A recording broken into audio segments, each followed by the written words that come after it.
우리는 지금까지 7편을 통해서 신천지에 빠진 사람들을 만났고 신천지의 실체도 알아봤습니다. 오늘은 신천지에 빠진 사람들 그 마지막 시간으로 상담을 통해서 신천지의 거짓 교리를 깨닫고 되돌아온 사람들의 이야기를 들어보고자 합니다. 아울러 지금 한국교회가 해야 하는 일은 무엇인지 우리에게 남겨진 과제를 살펴보고자 합니다.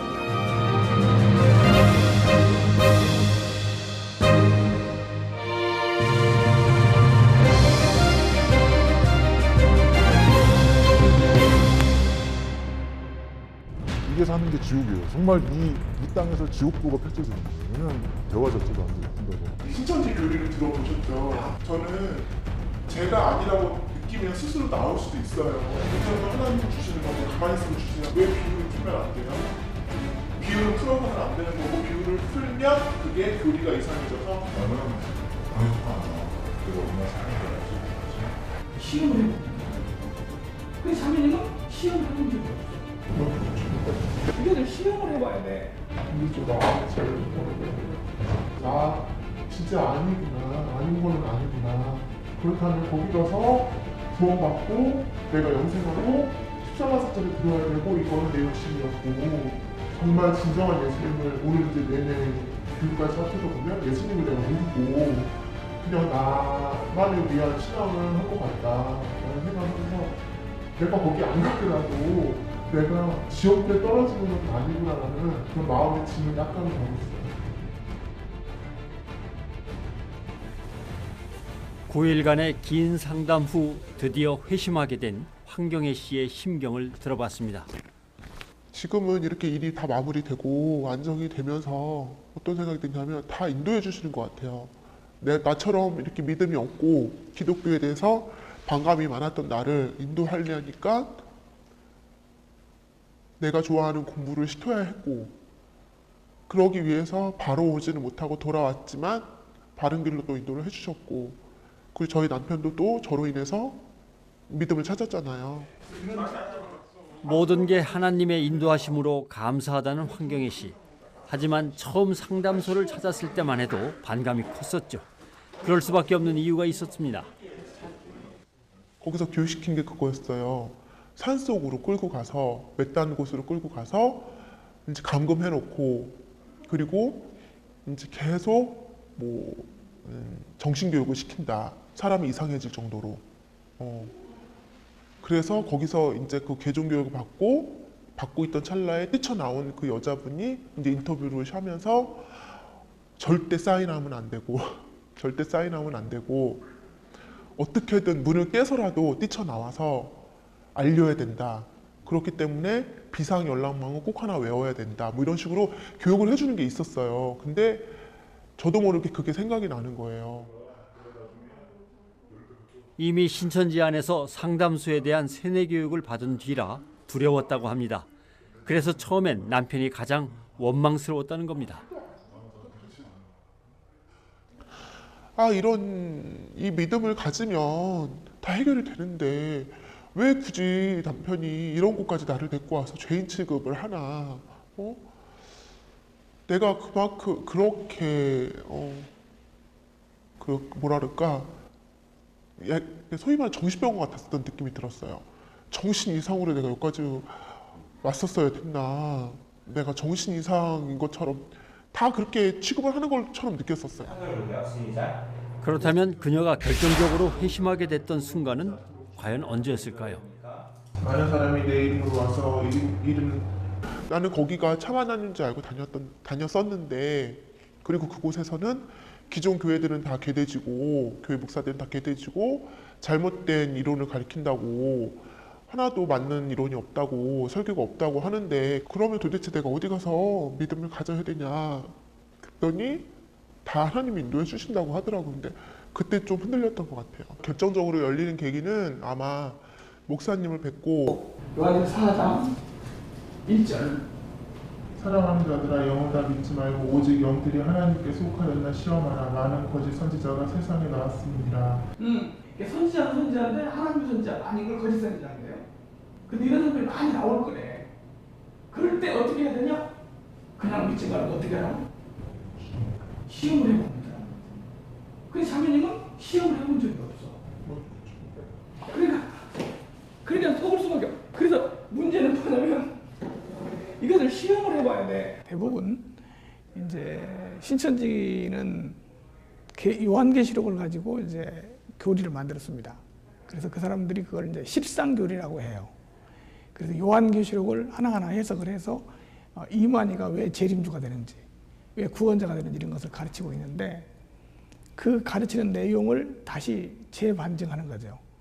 그래서 들어보니까 이 사람들이 잘못 가르쳤고 속인 것이었구나 이렇게 깨닫게 되면 이제 개종하는데 대부분 계시록 부분에서 많이 돌아서게 되죠.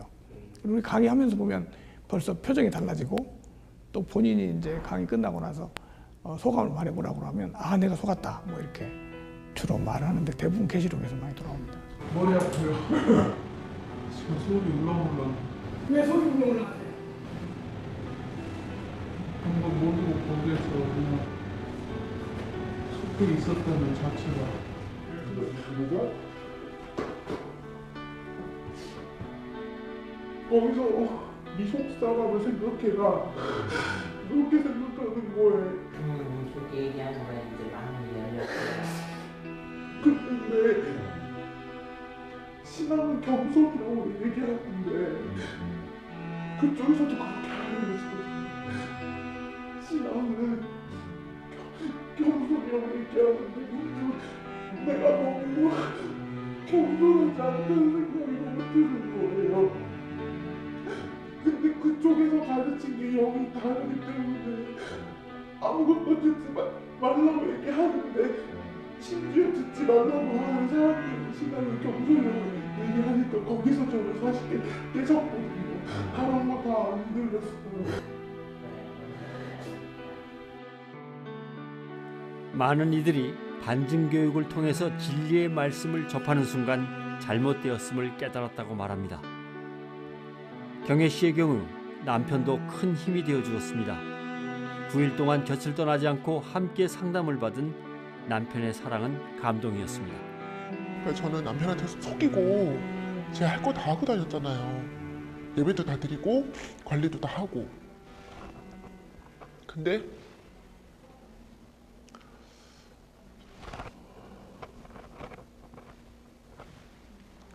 남편이 계속 저한테 배신당했다 이런 얘기를 했었어요.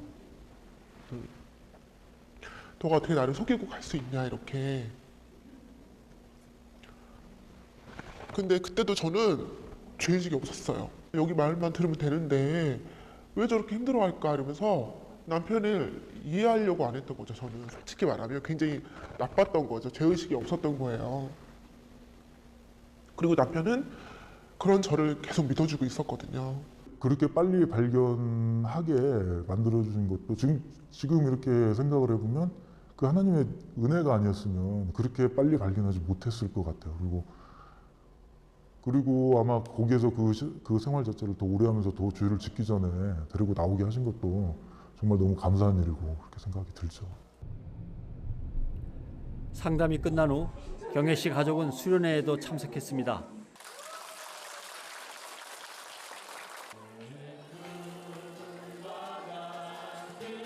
수련회에서 세례를 받았습니다.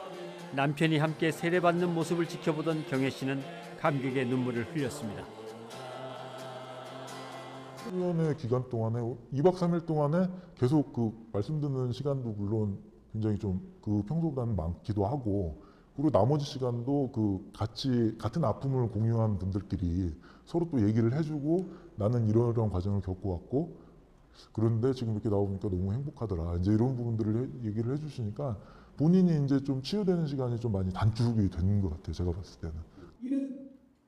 수련회에서는 신천지를 뛰쳐나온 사람들의 간증이 이어졌습니다. 네, 저는 신천지에는 한 1년 동안 있다가 3개월 전에 상담받고 지금은 교회에 성역교회 나온 지 3개월 정도 됐고요. 나오고 나니까 그냥 가족들과 대화할 수 있는 것도 예전에 그냥 당연하다고 생각했었던 건데 지금은 너무 감사하고 사소한 행복이 얼마나 중요한 거고 지금 이게 당연히 좋아질 게 아니라 하나님의 은혜로 주어진 건데 신천지에서 구역장 하다가 상담받고 나왔습니다. 그래서 저는 정말 그것이 하나님의 나라라고 믿었기 때문에 정말 헌신하고 싶었고 또 그 이만희 씨에게도 너무 잘 보이고 싶어서 정말 이만희 씨가 원하는 게 있다면 정말 우리 구역이 어떻게든 이뤄보자 해서 정말 잘하는 구역이기도 했습니다. 세월을 보냈구나라는 생각이 들었고 또 제가 많은 사람들을 이끌어 왔었는데 그 사람들에게 너무 죄책감도 많이 들어서 정말 많이 울었던 기억이 납니다. 그리고 나서 이제 구원론을 듣게 되었고 정말 하나님을 아는 것이 어떤 비유풀이가 아니라 진짜 예수님을 통해서 구원을 받을 수 있고 정말 나 같은 부족하고 죄인도 예수님이 정말 살려주셨구나라고. 모두들 이곳에서 예수 그리스도의 진정한 사랑과 위로를 경험할 수 있었습니다. 신천지에 있었을 땐 솔직히 너무 두려웠어요. 매일매일. 내가 예수님을 만났을 때 정말 벼락맞아 죽지 않고 구원을 받으려면 내가 바로 섰는지를 확인하기 위해서 매일매일 구원의 확신을 갖기 위해서 전도를 하고 그렇게 행위를 하거든요. 전도하러 다니고 이러는 게 자기 구원을 받기 위해서 남을 전도를 하는 거거든요. 굉장히 이기적인 거죠. 그러면서도 매일매일 떨리는 마음으로 두려운 마음으로 신앙을 해요. 거기는 여기 오니까 구원이 그게 아니었던 것 같아요. 구원은 이미 구원을 받은 사람이라면 그런 떨림이 없어야 돼요. 그리고 당당해야 되고 그리고 마음이 그런 떨리고 두려운 마음에서 전도를 하는 게 아니라 구원의 복음을 전하기 위한 안타까운 마음에서 전도를 하는 거지 그런 거는 아니었던 것 같아요. 그래서 거기 있는 분들한테 정말 그거는 구원이 아닌 것 같다고 얘기를 꼭 해주고 싶어요. 이 과정을 겪어오면서 제가 느낀 거는 지금 사실 일반 교회들 같은 경우는 거기에 대응할 어떤 능력이 사실은 안 돼요. 나름대로 지금 제 개인적인 좀 소망이 있다면 지금 사실은 그 이단에 빠져서 지금 헤매이는 그 가족들이 지금 굉장히 많은데 이런 부분들을 어떻게 좀 도와줄 수 있는 그러니까 지금 그 기존 교회들이 이게 어떻게 보면 그 교회에 주어진 사명인데 자꾸 내 교회만 피해 안 보려고 지금 자꾸 막고 못 오게 하고 뭐 이 선에서만 그치니까 지금 피해자가 지금 점점 더 커지는 것 같아요. 요즘에는 그 포기 수단이 굉장히 공격적으로 돼서 더 빠지는 경우가 많은 것 같아요. 지금 그래서 그런 부분들을 일반 지금 기존 교회들에서 지금 이런 상담소나 이런 부분을 더 활성화시키도록 좀 더 노력해야 되지 않나 하는 게 개인적인 좀 소망입니다.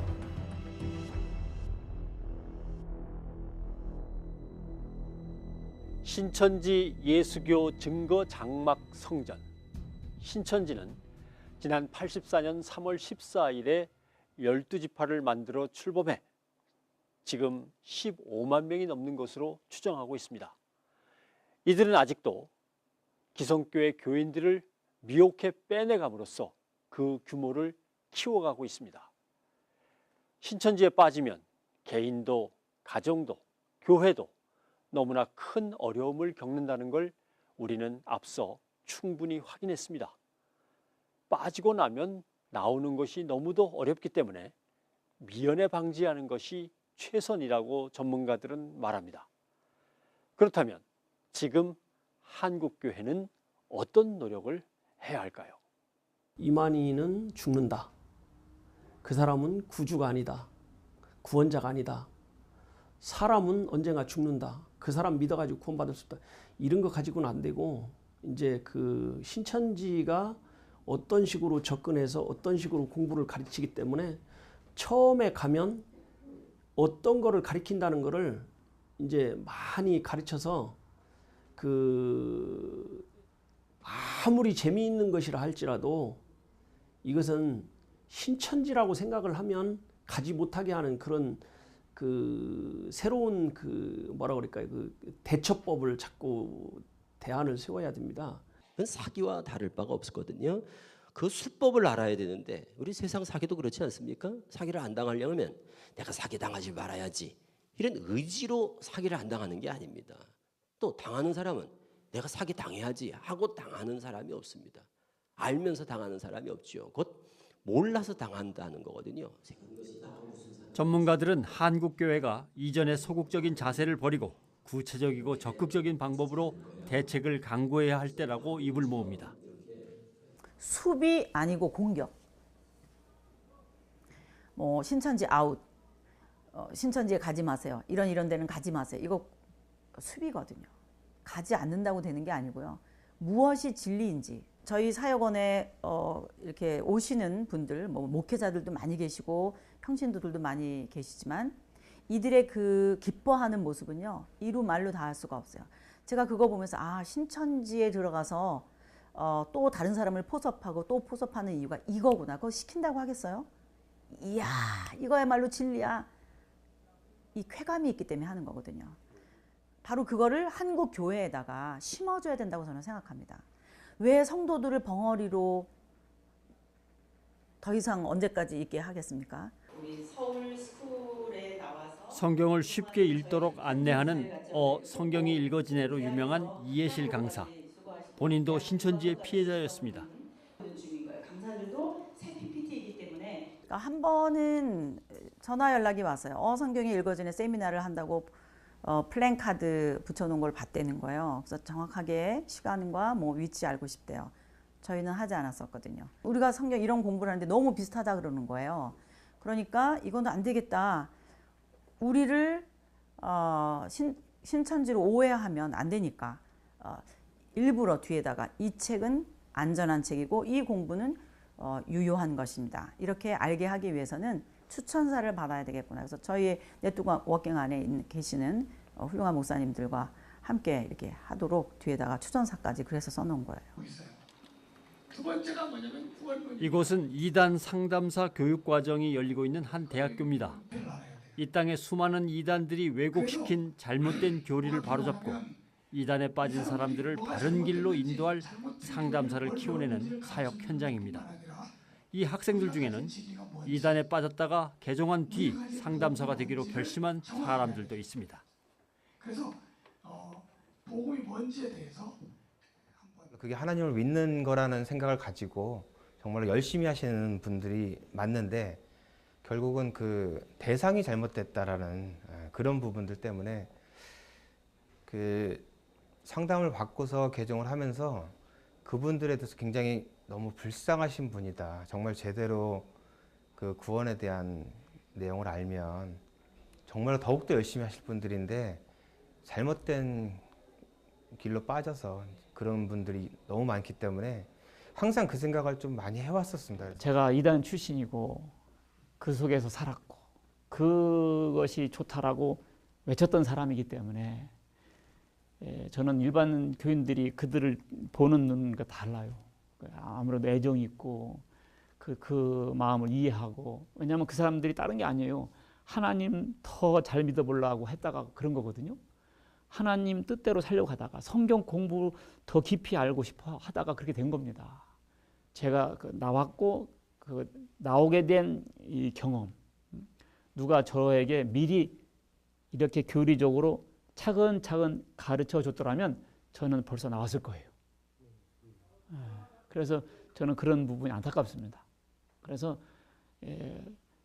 제가 그런 사람들 만나면 얘기를 해주고 싶어요. 외롭다고 느낀 사람 있어요?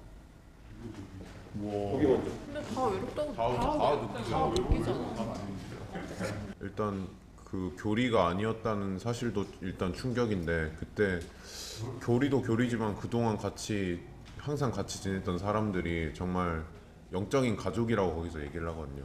항상 같이 동거동락하는 사람들인데 그 사람들은 이제 더 이상 못 보는 거잖아요. 신천지를 나온 순간 그 사람들은 신천지 사람들이고 나는 아니니까. 여기서 어떻게 다시 시작할 수 있을까라는 것도 막막했고, 세상에 나가려고 하니 지금 나는 너무 힘든데 또 티를 안 내야 되잖아요. 그래서 엄마 아빠가 물어보는 말에도 대답을 못하고 친구들이 물어보는 말에도 대답을 못하니까 그래서 오히려 반증교육 다 끝나고 그게 너무 심해서 한 달 정도 너무 힘들었던 것 같아요. 돌았어요. 제가 갔다 왔다는 사실에 대해서. 뿐만 아니라 이들을 더 힘들게 하는 건 교인들의 시선이라고 합니다. 얘기는 안 하지만 아실 거예요. 다들 이렇게 보면 눈초리가 되게 선입견이 가득 낀 눈빛으로 얘가 지금 정상적으로 교회를 다니는 애가 맞을까라는 시선으로 계속 보는 게 있어서 저도 모르게 괜히 더 자괴감 때문에 피해 다니고 어느 순간부터는 그 청년부 모임도 잘 안 가고 예배만 드리다가 돌아왔어요. 아직도 좀 한국교회에서 그 이단을 다녔던 사람들에 대한 시선이 이게 이 사람은 완벽하게 치료되지 못했을 거라는 인식 때문에 완전 벌레 취급하는 듯한으로 보는 것 때문에 좀 상처를 받아서 더욱더 이제 아무래도 그냥 기성교회 가는 게 좀 발걸음이 더 어렵지 않지 않을까. 굳이 잡아주려고 하지 않는 것 같아요. 네, 맞아요. 제가 간증을 하겠다고 했는데도 아무런 그게 없어요. 그러니까 우리 교회에 신천지 사람이 있다라는 걸 알리는 것도 꺼려 하시고 그냥 묻어두고 잡지 않으려고 하는 것 같아요. 그냥 우리 교회는 그냥 이 상태로 지키고 싶은 그런 게 보여서 사실 다시 나가면서도 속상하고 섭섭한 것도 되게 큰 거예요. 힘들게 회심한 이들이 교회 문 밖에서 다시 또 방황하는 일은 없어야겠습니다. 교회라는 것이 사랑에 대해서 이렇게 받아들이고 하는 그런 부분들이 좀 있어야 된다고 생각하는데 그런 부분들이 많이 없으시더라고요. 뭐 이렇게 좀 뭔가 이렇게 괴물로 본다든지 이렇게 좀 이렇게 죄수 취급을 하는 그런 느낌들을 솔직히 많이 받았습니다. 그러니까 기존에 다니시던 분들이 그 본교회로 돌아가시지 못하는 경우들이 상당히 많은데 그런 것들 때문에 저희도 기존 교회들이 좀 폭넓은 사랑이 좀 부족하지 않나 그렇게 생각을 합니다. 총회장의 독단적인 회의 진행이 그리고 우리는 한국 교회에도 묻고 싶습니다. 과연 한국 교회는 이대로 올바르다고 할 수 있는가? 또 성도들에게 희망을 주고 있는가라고 말입니다. 목회자들은 현재 한국 교회를 어떻게 진단하고 있는지 들어봤습니다. 지금 현재 대한민국에서 우리가 발견하는 것은 돈바람이 아닌가 싶습니다. 소위 말하는 버정신학, 성공주의, 예수 믿으면 잘 산다. 그 말이 새빨간 거짓말은 아닌데 그러나 말씀이 우리에게 가르치는 핵심은 우리가 예수를 믿으면 잘 사는 게 세속적인 잘 사는 게 아니고 예수 그리스도 비슷한 존재가 된다. 예수님처럼 거룩해진다. 그게 성경의 잘 사는 삶의 핵심인데 그걸 우리가 놓치고 있는 겁니다. 이것이 역사적인 어떤 맥이 있어요. 1980년대부터 우리나라가 급성장하게 되잖아요. 그렇게 되면서 그 급성장의 혜택을 가장 많이 누린 게 한국교회예요. 이제 그러면서 하여간 교회가 폭발적으로 부흥하게 되는데 그것이 이제 정체가 돼 버렸다고요. 그렇게 하자 마치 기업을 성장시키듯이 성장 위주의 그 신학이 자리 잡게 되고 그렇게 하면서 성경의 모든 그 내용들을 헌금이나 전도로 귀결하는 그런 설교만 남게 됐어요. 그래서 성경이 복받는 비결집이 돼버린 거예요. 대부분의 교회들은 그 숫자 늘리는 데에는 관심이 있지만 그 한 영혼을 사랑하는 데에는 좀 부족한 것 같은 제 개인적인 생각입니다. 이건. 최근 고 옥하는 목사님의 이야기가 영화로 제작돼 잔잔한 울림을 우리에게 선사하고 있습니다. 저는 목회하면서 이걸 알았어요. 평신도에게는 죄가 없다는 걸 알았어요. 주님이 특별히 주목한 것은 그 교회의 사자입니다. 그 교회의 사자예요. 사대교회를 책임진 사자에게 주님이 지금 말씀하시는 거예요. 그 사자가 바로 되면 평신도는 바로 됩니다. 그 사자가 잘못되면 평신도가 잘못되는 거예요. 한국교회 모든 책임은 교역자가 져야 돼요. 교역자가 돈 사랑하는데 사랑하지 않는데 교인들이 돈 사랑하려고 하겠어요? 교역자가 음란하지 않는데 교인들이 간음죄를 범하겠어요? 교역자가 거짓말을 하지 않기 위해서 벌벌 떠는데 교인들이 거짓말을 함부로 하겠어요? 또한 한 영혼을 살리는 것, 이것을 늘 강조하셨습니다. 많은 경우 교회를 키워야 된다는 생각을 하고 교회를 성장시켜야 된다는 생각을 하지만 한 사람이 예수 믿고 예수의 제자가 될 수 있도록 키워가는 일에 있어서는 헌신하거나 투자하는 것에 굉장히 인색하다고 생각해요. 그래서 말씀을 가지고 그 영혼이 예수 닮은 영혼으로 변화될 수 있도록 사람들을 제대로만 훈련시킬 수만 있다면 그 어떤 그 사람들의 그 유혹이나 이렇게 성경 공부한다고 끌어간다고 해서 그런데 끌려가는 일들은 없을 거라고 생각을 합니다. 그리고 옥 목사님은 말씀이 사라진 한국교회의 모습을 늘 안타까워하셨습니다. 인생을 사는 데 있어서 복을 이야기하잖아. 나는 하나님 앞에 가면 상이 없을까 두렵다 뭐 이런 소리를 그때는 아주 뭐 병이 들어서 가기 얼마 전도 아니고 아주 뭐 멀쩡할 때인데 그래서 당신이 왜 자랑할 거리 없어요? 얼마나 뭐 다른 사람보다도 열심히 하고 지금 잘하잖아 뭐 이런 소리를 했지. 그랬더니 내가 옆에 있는 누구하고 비교를 한다면 자랑할 수도 있겠지.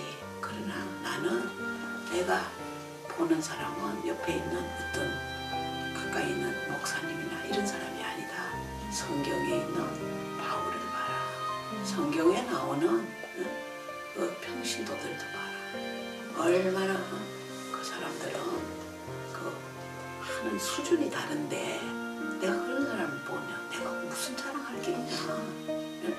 그러니까 이게 무슨 대중들 앞에서 하면 자기 뭔가 겸손한 척 한다고 하지만 자기 집 식구한테 거기에 무슨 자기가 무슨 체면치레 한다고 하겠습니까? 그래서 나는 당신 같은 사람이 뭐 그렇게 날마다 그래요. 다른 사람 그러면 오히려 더 다른 사람 상처받아요. 그러지 말아요. 이제 그냥 아무 의미 없이 그런 식으로 이제 말을 하거든. 그럼 당신은 나를 잘 모르는구나. 나는 저런 사람, 옆에 있는 사람하고 절대 비교 안 해. 그럼 내가 좀 자랑도 하겠지. 성경에 있는 인물들을 봐. 너무너무 부족해. 좀 안타까운 것이 그 한국 교회가 지금 이제 그 윤리 도덕적인 설교를 많이 하시잖아요. 그거 필요합니다. 그렇지만 더 많이 해야 될 것은 전 이제 그 이단에 빠진 분들을 매일 만나고 매주 만나고 이러다 보니까 이제 그 구원에 대한 얘기, 구원에 대한 확신 이런 복음적인 설교가 더 많이 필요하다고 생각합니다. 그러니까 오늘 한국 교회가 교리 교육이 무척 약하다는 거죠. 교리 교육이 많이 지금 약해져 있다는 거예요. 성도들이 또 교리에 대해서 그렇게 접할 기회가 적고 그런데 신천지는 교리만 가지고 나온단 말이죠. 성경 한 것만 가지고 성경 해석을 가지고만 다 계속 지금 접근하니까 성경에 대해서 무지한 거예요. 성도들이. 뭐 이단? 이거 공부 안 해도 됩니다. 이단 교리 안 가르쳐도 된다니까요. 우리 걸 가르치라는 거예요.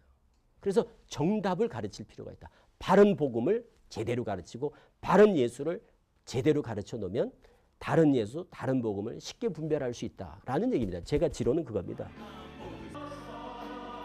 많은 목회자들이 지금 한 목소리를 내고 있습니다. 우리는 다시 그리스도의 복음으로 돌아가야 한다고. 한국교회를 말씀으로 바로 세워야 이단이 파고들 틈이 없다고 말입니다. 한국 교회를 어지럽히는 대표적인 이단 세력인 신천지에 대해 CBS는 지난 2012년부터 신천지 아웃 캠페인을 전개하고 있습니다. CBS는 TV 뉴스와 프로그램, 라디오, 인터넷 노컷 뉴스 등 모든 매체를 동원해 신천지에 대한 경각심을 교계는 물론 사회 전반으로 확산시키는 역할을 감당해왔습니다.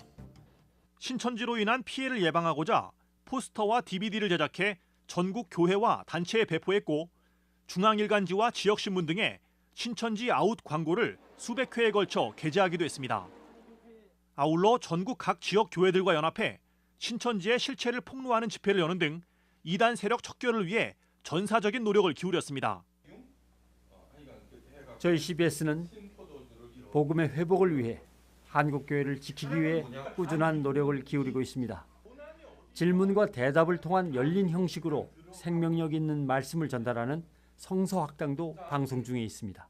이 성서학당은 무엇이냐 하면은 목사들의 자기 개교의 발전이라든가 성장, 기복 이러한 것들을 다 배제하고 하나님의 말씀을 말씀되게 했던 그것을 가르치고 있는 프로그램이라고요. 자연히 그 풍성한 은혜, 그러니까 신천지라든가 통일교라든가 그 어떤 이단들에서는 볼 수 없는 하나님의 그 풍성함과 깊이와 따뜻함과 넓이를 이곳에서 찾을 수가 있는 것이죠.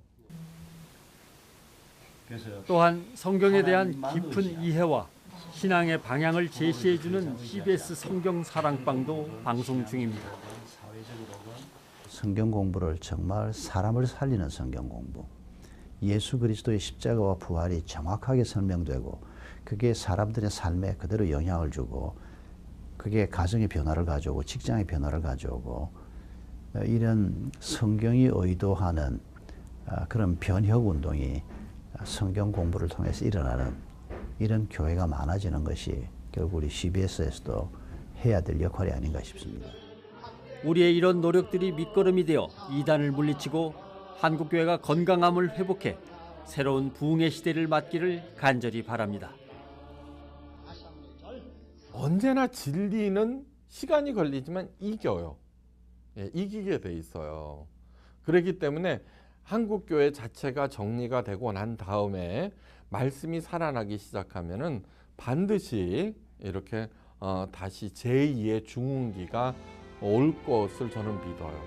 자, 세상은 있죠. 아무리 더디지만 하나님의 뜻이 천천히라도 실현되어가는 과정임을 절대로 잊지 마세요.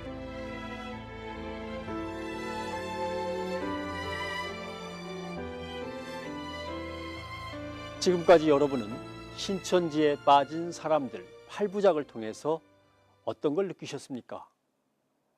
저런 것은 나와는 상관이 없는 일이야. 우리 가족이 설마 저런 거에 빠지겠어? 이렇게 남의 일로만 여기시겠습니까?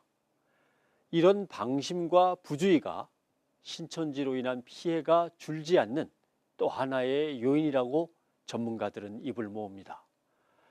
그리고 또 하나의 문제는 우리가 신천지 공격에 흔들리지 않고 오히려 미혹에 빠진 사람들을 이끄는 역할을 잘 감당할 수 있는가 하는 것입니다. 다시 말해 우리는 얼마나 말씀으로 무장되어 있는가 하는 것입니다. 위기는 기회라고 합니다. 지금 한국교회가 할 일은 말씀의 회복입니다. 그래야 그 수많은 이단들의 유혹에 빠지지 않고 나아가 한국교회를 지킬 수 있습니다. 여러분 함께해 주십시오. 여러분을 믿습니다. 감사합니다.